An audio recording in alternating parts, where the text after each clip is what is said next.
everybody, Big Mess Tuckasegee Fly Shop. I'm going to be doing a fly tying video today on how to tie a woolly booger. This is a very basic fly to tie. However, it is a very effective fly to fish. Not really a wrong way you can fish this fly unless it's up in a tree or in your fly box. If it's there, it ain't going to work. But if it's in the water, you stand a chance for it to work. The reason I'm going to tie a woolly booger for you, for a lot of folks that start off fly tying, this is one of the flies that you'll tie at first. It's a nymph pattern or a small streamer pattern. This is an example of what I'm going to attempt to tie for you here this morning. You're going to see we're going to tie in some marabou. We're going to use some grizzly soft tackle off of a hen for the hackle. We're going to use some wire. We're also going to use some chenille for the body. And we're using a streamer hook with a straight eye, so it allows you to strip it. You can tie it on a down eye hook as well if you'd like, but I have a bead on it also. So let's get started. First thing I'm going to do is I'm going to take my size 8 streamer hook, and I have a 3/16 silver bead. I want to use my bead pliers, and I want to put that on top like so. I want to secure this into my vise. Now, if you're just getting into fly tying and you're watching this to kind of get an idea of what you should be doing, actually that's the wrong hook for Pete's sakes. This is a size 6 hook, my bad. You've got to have a vise and you got to have some basic tools. The point of the vise is it's got to hold your hook. Okay. There's a good, better, best series that the shop is currently doing right now on some products, and you can actually equate that to the same way when it comes to fly tying. Good, better, best. There's a good vise, there's a better vise, and there's the best vise. It's just a tool. The better tools you have, the better job you can do tying your flies. So now that I've got the right hook in there, my apologies, I want to put that in my vise here. Next thing I'm going to do is going to grab some black thread. What I like to do is wrap it around my fingers a couple of times, and I'm going to start that thread behind the bead, and I'm going to lay my thread over top of this tag, and I'm going to wrap back. We're locking that in. I'm just going to snip it. I want to save time that way. The other thing you'll notice is I do like to keep my tying scissors in my hand. It is something that if you start tying a lot of flies can help with your efficiency. What I'm going to do now is I'm going to wrap the thread back to the back of the hook. I want to do open spiral wraps. I'm going to come forward once again and just lay that. We're just laying down a thread base. Okay. That's how you do it if you have a vise that does not rotate. On this particular vise though, after I put a half hitch, in the finger half hitch, something you should learn, take your 2 fingers, you're going to take your thread, go around it, create a loop, come over top, and then you can put that there. Having a half hitch in there is going to give you some redundancy. So if you break your thread, something happens, it's going to go back to that stopping point. Okay. So if you have a rotating vise, for instance, you can lay down a thread base just like so, depending on the type of vise system that you particularly have. Now, what I am going to do is I want to stop my thread back here at the end of the shank. Typically, that's going to be where your barb is on your hook. If you have a hook that it has a barb on it, it's going to be right here in this area. That will be where the flat part of your hook starts to bend coming down to the point. Okay, this is what we call the gape, this distance from here to here. All right. Next material we're going to use is going to be some brown marabou. The great thing about any woolly booger that you tie is you can tie them in all kinds of colors. This one just happens to be a really good color for the waters that we fish here in the area. One of the problems I see when folks tie with marabou on the tails of their woolly boogers is it's really to put too much material. And if you're starting off tying and this is one of your first flies, err on the side of caution. My philosophy is less is more. It will also help you get a better tied fly, and you'll have better proportions. What I'm going to do is I'm going to take the tips of the marabou and I'm going to measure that against the length of the shank of the hook here. And this is, I'm going to pinch that. I'm going to take that measurement from my right hand. I am right-handed. Take it to my left hand. I'm going to pinch it like so. I'm going to lie it up here at this tying point, and I'm going to spin my bobbin counterclockwise. That will enable my thread to jump backwards instead of jumping forwards. So I'm going to try to do a loose pinch wrap in there like so, and then I can come down and lock it in place. I can check it, see if I like that. I can do that again. And now I can lift the marabou up, go back over top. I'm locking these marabou fibers in, and now we have a tail that is locked in place. It's not going to go anywhere. You can do a couple of things at this point. You can take your marabou, you can twist it up, you can run it down your shank of the hook and keep it on top. Or in a lot of cases, what I'll do is I'll trim it close right there, and I'm going to torque this down, and I'm going to minimize some bulk on this fly right here. Now for me, this works well. I get great durability out of this. However, if you want to build your body up with that, that's perfectly fine. If you're first starting to tie, I would recommend running that down to that particular point there, okay? The next material we're going to use is some wire. You can use wire, you can use mono, you can use fluorocarbon, you can use thread if you'd like, but you have to leave a tag. I'm going to use some silver wire because we kind of have a silverish colored bead on here. I want to take the wire, I'm going to light it on my side of the hook, and I'm going to secure that wire in, okay, just like so.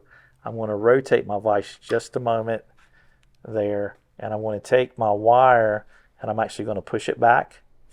So I've created almost like a hook in there, and now I'm going to wrap back over top of that like so and really secure that in so that wire cannot get pulled out.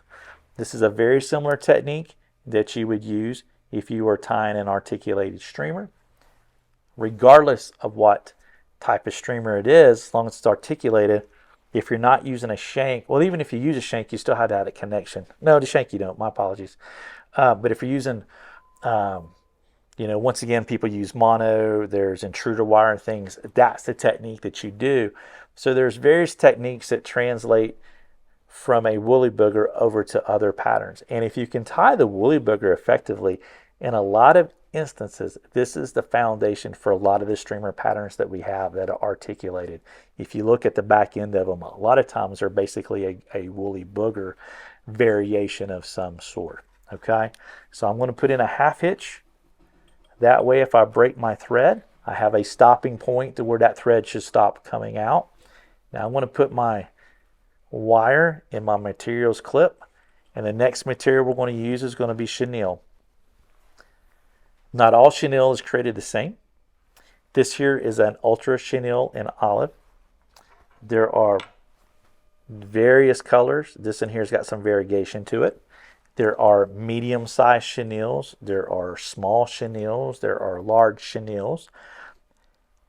At first, when you do this, it's easy to use the one that's too big.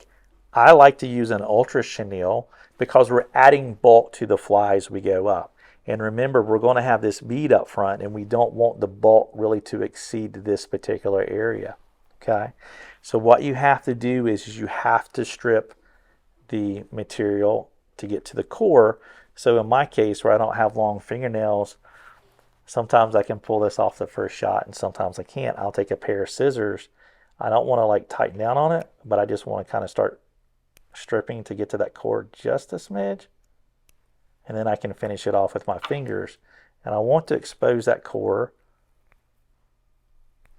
Some chenilles, it comes right out, especially ones that are like woven together. Those variegated ones that you see a lot. And chenille is, once again, another material that you're going to use on any of your rubber leg, girdle bug type flies. Now I've done this all morning and I haven't had an issue with this, and I get to this one here and it's video time, and this one's being quite of a pest. There we go. So I want to expose this core, and what it's going to do is going to help me eliminate bulk as well.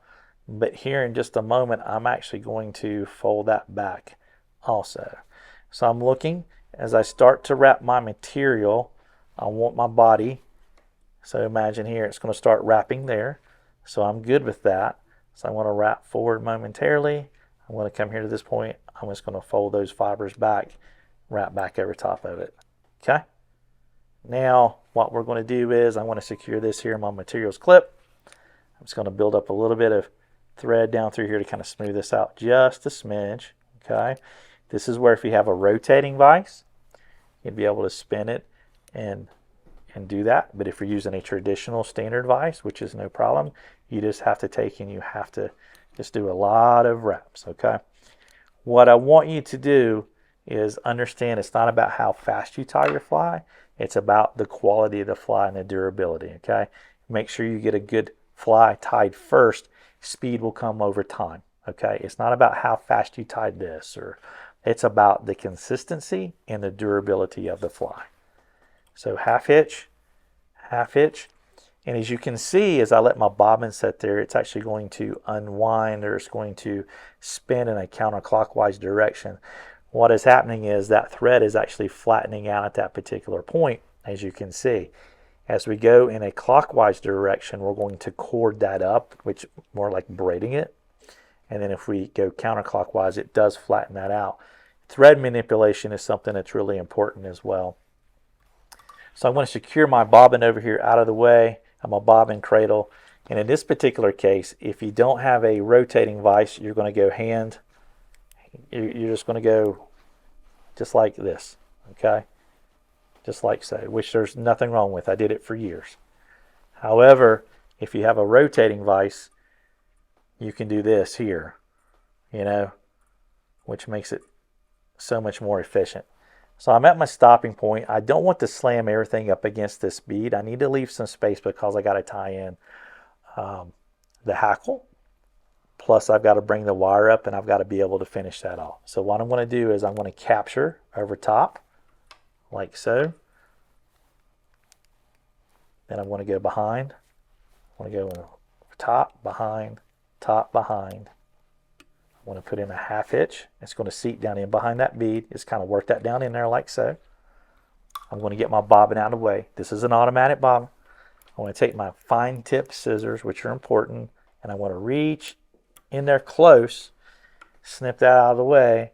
And as you can see, that's pretty clean right there. And it's not super tight because I'm going to lay more thread wraps in this particular area. So you don't want to hinder your ability to complete this fly as needed. So the next material is a hen hackle. This one is grizzly, or as locals call it, a Dominecker. It's a black and white variant. So we want to take the bottom soft fibers. This is all soft, by the way. We want to strip those off and expose part of the stem, just like so, okay? And what I'm going to do is I'm going to take my scissors and I'm going to trim it. Always err on the side of caution because you can manipulate this a little bit. And what I'm going to do is I'm going to, for me, it's on my side facing me, but I want to take my stem and I have the arch of the feather, as you can see. If it's facing you, you see the shiny side. This is the dull side. I want the shiny side kind of up. So what I'm going to do is I'm going to kind of capture that stem. Now you see how that kind of rotated at one time. I'm going to come in behind it. I'm going to do crisscrossing wraps on that, okay? Just like so. But when I wrap this, that shiny side is going to be facing forward with the dull side. And with this starting here, it's going to give you the taper of a bait fish, okay? So I'm going to do a few more wraps in there, really lock that down, just like so. I'm going to trim this, and then I want to secure that little tag right there, okay? Adding a little bit more half hitch. Beautiful. Then I'm just going to get my bobbin out of the way. If you're having to do it this way, your bobbin's going to be there, and that's just something that you'll get accustomed to. All right, so I'm going to get my bobbin. There's you folks that may not have a rotary vise. This is how you would do it. In this case, though, one of the tools I'm going to use that I've done a lot of times would be a hackle plier. You're going to take your hackle plier. You're going to secure that to the tip of the fly, or the feather, rather. My apologies. Now, you would work your feather back. So I like to get one kind of up in there, kind of close. And then you make open spiral wraps like so, if you're doing it conventionally. Or what I prefer to do is to rotate my vise, making even open spiral wraps. But as you get to this point, you got to watch that point of your hook. That's important as well. And that looks pretty good right there. So what I'm going to do next is I'm going to grab my wire out of my materials clip, and I'm going to start making spiral wraps of the wire over top of the woolly booger hackle stem, which would be this grizzly hackle, and we're going to wrap through that. And if you see, I'm kind of going back and forth like so. Try not to trap down too many of those feather fibers, but if you do, that's okay. They will come out.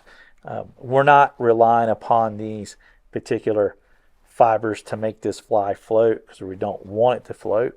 We just want these to be soft, and as they go through the water, it imitates the movement of a bait fish. Okay, so we're almost to the front here. As I'm making my way through, and I'm right here behind the bead, I want to make a couple of wraps in there just like so. Pull down, use that bead to your advantage. I'm going to bring my thread back over, capture that, and capture it again. I'm going to do it one more time. It's all about redundancy, okay? I want to take my thumb and my forefinger. I want to pull that back a smidge, expose that particular area, do some thread wraps. I'm going to come in here with a half hitch, just like so. Now that I feel pretty safe with that being there, I want to come in here. You can cut your wire if you want to. If you do that, have a little pair of side cutters, a very old pair of scissors, or as they say, the old Huey helicopter works well too. Boom, there it is. I didn't make sound effects today, folks. I apologize. At this point here, we're almost done with the fly. You can do a hand whip finish, or you can use a whip finish tool. I'm going to do a series of whip finishes here on top of each other. And each time I do that, I'm making sure to really pull up there and really kind of snug that down in there. The other key to this is you need to understand the breaking strength of your thread. Each thread's breaking strength is a little bit different than others, okay? And that's something that just comes with time that you'll learn over time. Slide in there and get that out. Now the last thing we have to do is we have to remove this tip of the stem, and just like that we did. In this particular case here, you can see we have a woolly booger. The only thing extra that you would do at this time is you could do a couple of things. You could take a water-based head cement, put in here in these thread wraps. You can use Solarez UV resin, super glue, whatever you want to do. Some people even put the glue on their thread and then half hitch it or whip finish it, and then it's done. So that right there, my friend, is your basic woolly booger pattern. These materials are available to purchase at Tuck Fly Shop at one of our 3 locations, Bryson City, Silva, and Waynesville. Also at flyshopusa.com. If you folks have any questions, you can email the shop at tuckflyshop@gmail.com. Other than that, thank you folks for watching. Comment down below and be sure to like this video and subscribe to our channel. You folks tie a lot of flies. We'll catch you next time.